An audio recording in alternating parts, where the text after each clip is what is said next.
1492년 콜럼버스는 이사벨 여왕의 지원을 통해 대서양을 탐험하기 시작합니다.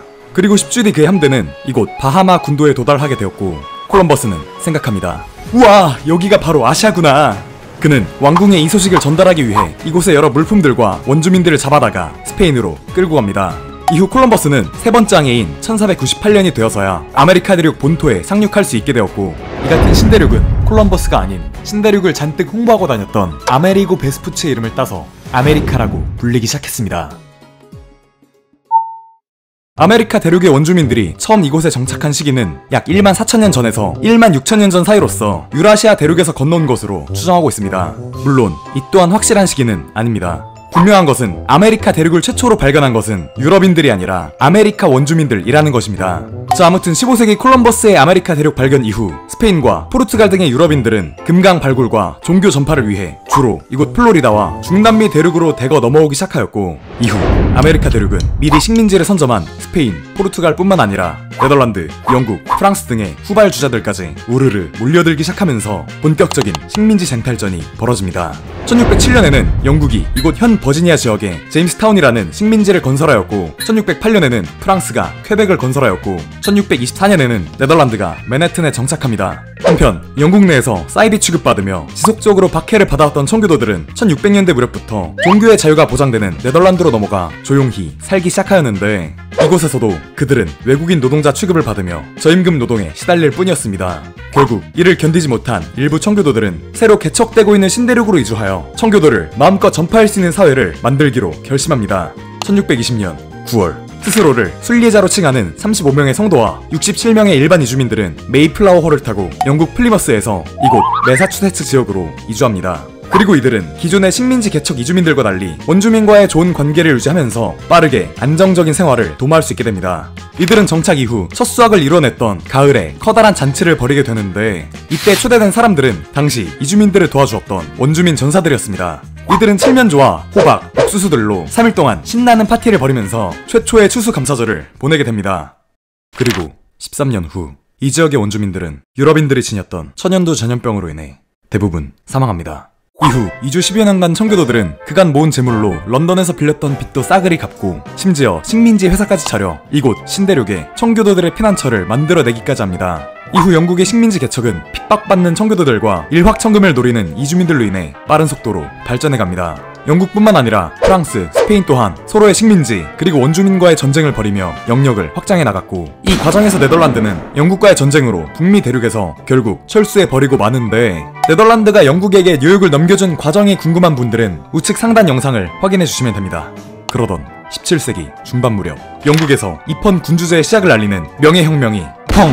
하고 터져버리게 됩니다. 사실 그동안 영국은 다른 열강들과는 달리 북미 대륙의 식민지를 거의 방치해놓고 있던 상황이었고, 여기에 본토에서 터져버린 명예혁명으로 인해 영국은 저 멀리 있는 식민지인들이 뭘 하고 있든 하나하나 간섭할 정도로 신경 쓸 여유가 없었습니다. 이 시기 동안 식민지인들은 영국의 간섭에서 벗어나 자체적인 정치체제를 구축해 나가기 시작했고, 약 100여 년이 지난 1750년대에는 이미 영국과는 너무나 달라져버린 세계에서 살아가고 있었습니다. 그럼에도 불구하고 식민지인들 마음속에는 자신들이 대영제국의 시민이라는 자부심만큼은 결코 사라지지 않고 남아있었습니다.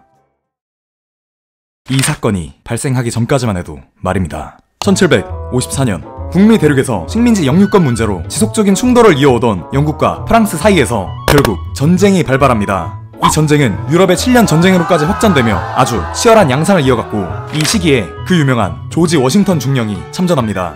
전쟁은 결국 영국의 대승리로 종결되었고, 영국은 기존 식민지의 4배에 달하는 방대한 영토를 확보할 수 있게 되었습니다. 그러나 영국 또한 프랑스와의 전쟁에서 6,500만 파운드라는 천문학적인 액수를 쏟아부으며 어마어마한 빚을 떠안고 말았습니다. 그리고 영국은 재정을 충당할 여러 방안들을 고민하기 시작하였고, 가만히 있던 식민지 주들에게 세금 폭탄을 때려버립니다. 설탕, 커피, 와인 먹을 때 세금 내고, 신문, 달력, 면허증 뽑을 때도 세금 내고. 저 혹시 유서 쓰시나요? 네, 죽기 전에 쓰려고요. 그럼 세금 내시면 됩니다. 이후 영국은 일상적으로 쓰이는 생필품의 수입에까지 관세를 매기면서 식민지인들의 분노를 자아냅니다.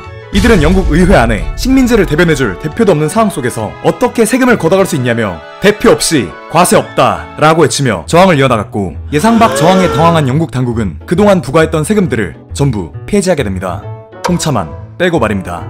그러나 영국 당국은 이 과정에서 식민지 상인들에게만 홍차 관세를 부여하고 자신들 소유의 동인도 회사에게는 관세를 면제시켜버리는 꼼수를 부리고 있었고, 이를 알게 된 식민지인들은 기존보다 더욱 과격한 저항을 이어가기 시작합니다. 1773년 12월 16일 급기야 보스턴 항구에서는 성난 시민들이 정박 중이던 선박을 습격하여 홍차 박스를 모조리 바다로 내던져버리는 일까지 발생합니다. 원주민으로 분장한 채로 말입니다. 이것이 바로 그 유명한 보스턴 차 사건입니다. 영국 정부는 이에 분노하며 곧바로 보스턴 항구를 폐쇄하였고, 식민지에 불리한 온갖 보복성 법안들을 발표합니다. 식민지인들은 이에 또다시 분노하여 이 법을 참을 수 없는 법으로 부르기 시작했고, 각자 다른 방식으로 살아가던 13개 식민지 주들은 이 같은 사건을 통해 점차 하나로 똘똘 뭉쳐가게 되었습니다. 결국 1774년 9월 식민지 주들은 제1차 대륙회의를 개최하여 만약에 있을 영국과의 전투에 대비하고자 하였고, 영국 정부 또한 말 안 듣는 식민지인들을 확실하게 찍어 누르기로 결심합니다. 그러던 1775년 4월 19일 영국 정부의 가장 큰 보복을 받아왔던 매사추세츠에서 식민지인들과 영국 간의 첫 번째 전투가 발발하게 되었고, 이것이 바로 영국 vs 아메리카 식민지, 즉 미국의 역사적 독립전쟁의 시작입니다. 13개의 식민지주는 더 이상 돌아올 수 없는 강을 건넜다고 판단하였고, 제2차 대륙회의를 개최하여 모든 식민지 대표의 전쟁 지원에 대한 동의를 확인합니다. 이 회의에서 13개 식민지주는 조지 워싱턴을 총사령관으로 하는 대륙연합군을 구성합니다. 그리고 1776년 7월 4일 식민지주들은 영국으로부터의 완전한 독립을 선언하는 독립선언서를 발표합니다. 식민지연합은 영국 왕에 대한 모든 의무에서 벗어날 것이고, 대영제국과 맺고 있던 모든 정치적 관계는 완전히 해체될 것이며 그렇게 되어야 한다. 이로써 13개 식민지주는 각 주가 하나하나 개별적인 국가로서 연합하는 미주 연합국임을 선포합니다. 대륙군에 비해 압도적인 우위를 가지고 있던 영국군은 실제로 전쟁을 치르고 있다고 생각하지 않았습니다. 단지 이 개념 없는 반란군들을 싸그리 때려잡아 기강을 다져야겠다는 마음만을 가지고 있었습니다. 하지만 1776년 초 영국군이 보스턴에 고립되어 수많은 사상자가 발생하게 되자 점차 사태의 심각성을 깨닫기 시작했습니다. 보스턴에서의 패배 이후 영국은 130척의 전함과 3만 명에 달하는 정규군을 이끌고 뉴욕으로 향합니다. 고작 1만 9천 명 정도에 지나지 않았던 대륙군은 영국군의 압도적인 화력 앞에 속수무책으로 후퇴할 수밖에 없었고, 영국군은 승리를 확신하며 여유롭게 땅 따먹기를 이어가기 시작했습니다. 하지만 전쟁은 끝날 때까지 결코 끝난 것이 아니었습니다. 영국은 지휘관들의 지속적인 실책과 더불어 미국의 치열한 게릴라 전술 속에 패배를 거듭하기 시작했고, 세러토가 전투로 불리는 두 개의 전투에서 대륙군이 모두 승리를 거두면서 전황이 달라지기 시작합니다. 미국의 승전을 전해들은 프랑스는 영국에 탈탈 털렸었던 지난 7년 전쟁의 치욕을 되갚고자 1778년 2월 미국의 동맹국으로서 공식 참전하게 되었습니다. 게다가 프랑스와 함께 이전부터 물자 지원을 해오던 스페인과 네덜란드까지 미국을 도와 공식적으로 참전을 선언하면서 영국 대 미국의 전쟁은 영국 대 미국, 프랑스, 스페인, 네덜란드라는 국제전으로 확전되게 이릅니다. 사실 프랑스, 스페인, 네덜란드는 공통적으로 과거 영국에 한 번씩 굴욕을 당했던 국가들이었는데, 이래서 평소 행실이 중요하다고 생각합니다. 이렇게 다른 국가들의 참전으로 영국의 절대적인 우위가 도전을 받게 되면서 전세는 서서히 미국 쪽으로 기울기 시작했습니다. 프랑스와 스페인은 해전을 통해 영국 해군을 공세해버렸고, 북미의 식민지를 보유하고 있던 스페인은 미국과 함께 양쪽에서 전투를 수행해냅니다. 이후 미국과 영국은 서로 몇 번의 승패를 거듭하며 전쟁을 이어나갔고, 1781년 대륙군의 게릴라 작전으로 계속해서 피해를 입었던 영국군은 이곳 요크타운에 침입하여 물자를 약탈하고 방어태세를 갖추고자 하였습니다. 그리고 그 요크타운에 대륙군과 프랑스군이 기습적으로 난입합니다. 이 전투에서 영국군은 한 달간 저항을 시도하다가 결국 7,000명이 넘는 군사들을 모두 넘겨준 채 항복을 선언하게 됩니다. 이후 사실상의 전쟁은 종결되었고, 영국 내부에서는 이제 그만 전쟁 좀 멈추라는 항의의 목소리가 계속해서 터져 나왔습니다.